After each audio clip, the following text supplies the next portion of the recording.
Today, we are going to dive deep into two powerful machine learning models, decision trees and random forests. We are coding them live, visualizing their decision making processes, and most importantly, comparing their performance using the same data. Which model will come out on top? Stay tuned to find out as we break down the model step by step and test them in action. Before we dive into the code, make sure to hit that subscribe button and turn on the notifications so you never miss an update on machine learning tutorials. First, let's import the essential libraries: Pandas for data manipulation, NumPy for numerical operations, Matplotlib and Seaborn for visualizations.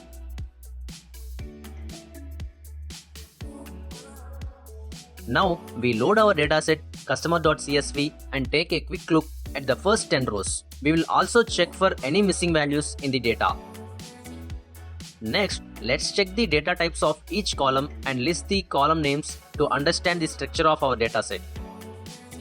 Here, we are examining the value counts for specific columns to understand the distribution of these features in our dataset.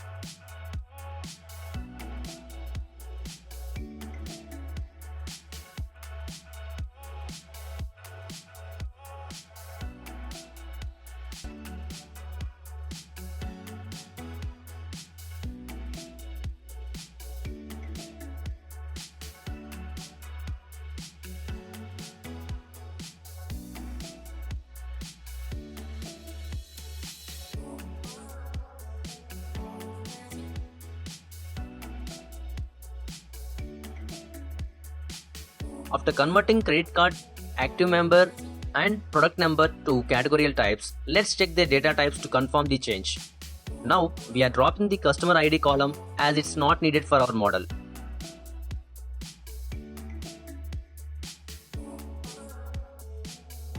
Here, we are plotting histograms of tenure for customers who have churn, that is churn is equal to 1, and those who haven't, churn is equal to 0, to visualize the distribution.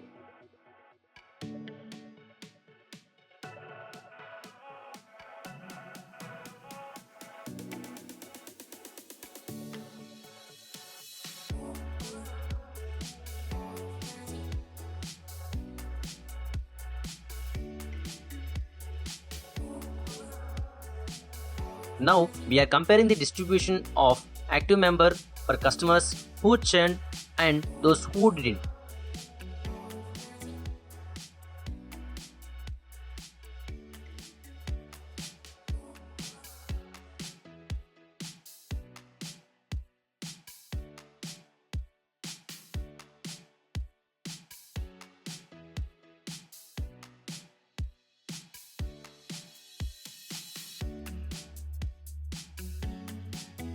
Here, we are visualizing the churn distribution based on gender by comparing the number of females and males who have churned versus those who haven't.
First, we check the distribution of country values, then we convert the country and gender columns into dummy variables for better model compatibility.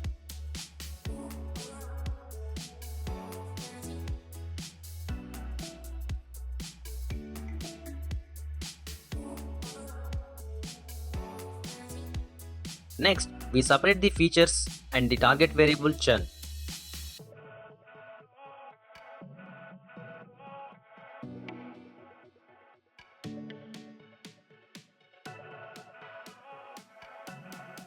Then we split the data into training data and testing sets, allocating 30% of the data for testing to evaluate our model's performance later. Now we import the decision tree classifier from scikit-learn and initialize the model ready to train it on our data. Next, we train the decision tree model on the training data using fit method and then use it to make predictions on the test data. Now, we import the random forest classifier from scikit-learn, which will allow us to build our ensemble model using multiple decision trees. We train random forest models with 1 to 9 estimators, collect the accuracy scores and plot them to see how the number of trees affect the model's performance.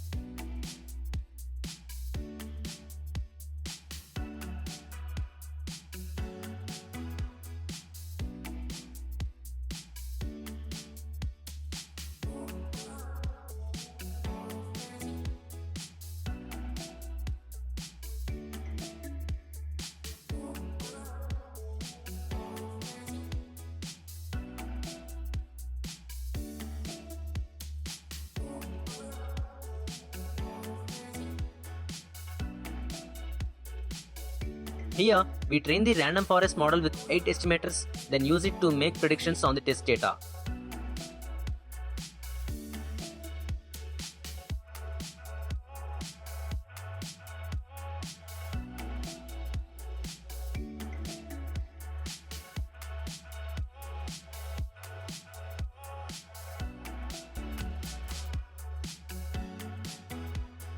Now, we calculate the performance of both models by printing the classification reports for random forest and decision trees, which give us key metrics like precision, recall, and F1 score.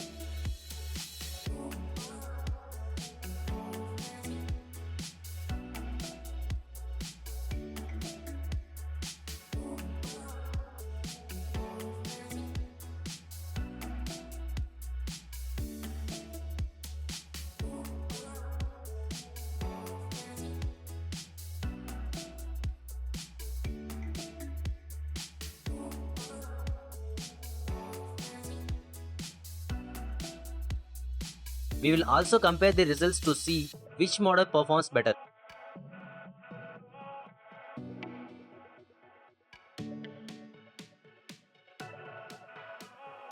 Finally, we visualize the confusion matrices for both the decision tree and random forest models using heat maps.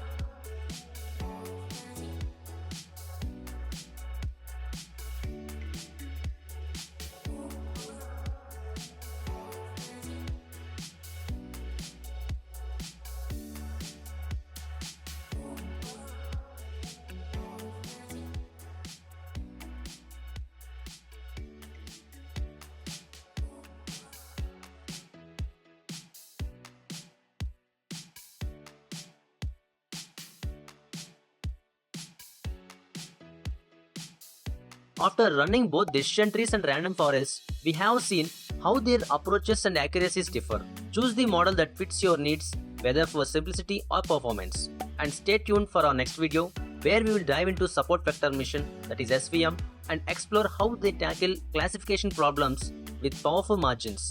Don't forget to like, subscribe, and hit the bell icon for more. Thanks for watching.